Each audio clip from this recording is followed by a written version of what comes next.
যোগদান করার পরে ইনি আমাকে চার্জটা দিবে, তাহলে তো আমি অফিসে চেয়ারটা পাবো। সরকারি আদেশ যেটি বহাল রাখা হবে সেটা এক্সিকিউট হবে। অফিস কক্ষে ঝুলছে তালা, সে কারণে অফিসের সামনে বেঞ্চে বসেই দাপ্তরিক কাজকর্ম সারছেন রাজশাহীর পবা উপজেলায় বদলি হয়ে আসা মহিলা বিষয়ক কর্মকর্তা ফাতেমা খাতুন। গত ৬ বছর ধরে পবায় মহিলা বিষয়ক কর্মকর্তা ছিলেন শিমুল বিল্লাহ সুলতানা। চলতি বছরের ২৮ মার্চ তাকে নাটোরের বড়াইগ্রামে বদলি করা হয়। একই প্রজ্ঞাপনে বড়াইগ্রামের কর্মকর্তা হাবিবা খাতুনকে বদলি করে আনা হয় পবায়। ঠিক ৫ দিনের মাথায় ৩ এপ্রিল আরেক প্রজ্ঞাপনে হাবিবা খাতুনকে পবা থেকে দুর্গাপুরে বদলি করা হয়, আর পবায় আনা হয় দুর্গাপুরের কর্মকর্তা ফাতেমা খাতুনকে।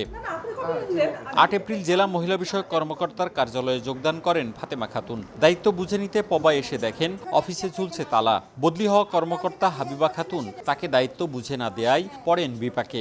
অফিস তালাবদ্ধ থাকায় বেঞ্চে বসেই করছেন কাজ। ১, ২, ৩ ঢাকায় জমি জিতে নিন ১০০% ক্যাশব্যাক সহ ২০ কোটি টাকার পুরস্কার। এখানে গেছে চার্জ দিতে চলে গেল সারাদিন, তারপর আসে নাই। আজকে দেখছি ছুটির দরখাস্ত দিচ্ছে, আমাদের ইন্ডিয়া বললো যে আমি মেল করছি, আপনার চিঠিটা ইউনো স্যারকে আমি অবগত করেছি, আপনার ইউনো স্যারের কাছে আমার ছুটির ইয়েগুলো পাঠান। নিয়ম এটাই যে যোগদান করার পরে ইনি আমাকে চার্জটা দিবে, তাহলে তো আমি অফিসে চেয়ারটা পাবো, কাজের বলতে গেলে অফিসিয়াল অনুমতিটা, চার্জটা পেলে তো কাজটা করতে পারবো।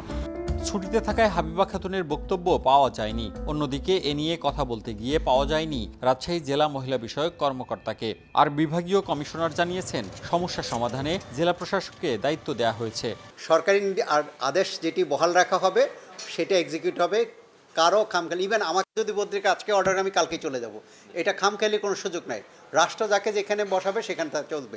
এর আগে ২০২২ সালের ৪ জুলাই দুর্গাপুর থেকে পবায় বদলি হয়েছিলেন ফাতেমা খাতুন। ওই সময় সংশ্লিষ্ট কর্মকর্তা দায়িত্ব বুঝে না দেয়ায় ১.৫ মাস ঘুরেও এই অফিসে যোগদান করতে পারেননি তিনি। মওদুদ রানা, সময় সংবাদ, রাজশাহী।